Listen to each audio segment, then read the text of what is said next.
ایک اور مشہور حدیث ہے کہ من کذب علیہ متعمدن فلیتبوأ مقعدہ من النار،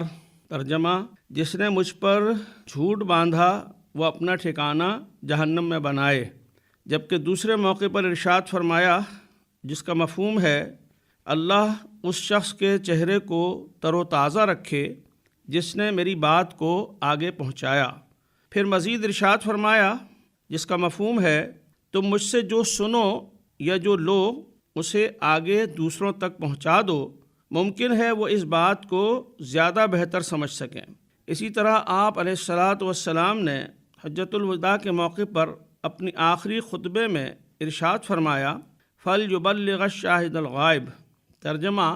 تو جو یہاں حاضر ہے وہ ان تک پہنچا دے جو یہاں موجود نہیں ہیں، اور مزید تاکید فرمائی بلغوا عنی ولو آیہ، ترجمہ تم مجھ سے پہنچا دو اگرچہ ایک آیت ہی کیوں نہ ہو۔ سامعین کرام، مذکورہ بالا حدیث میں حضرت یزید بن سلمہ رضی اللہ تعالی عنہ نے رسول کریم صلی اللہ علیہ وآلہ وسلم سے احادیث بیان کرنے میں بھول چوک ہو جانے کے حوالے سے دریافت کیا ہے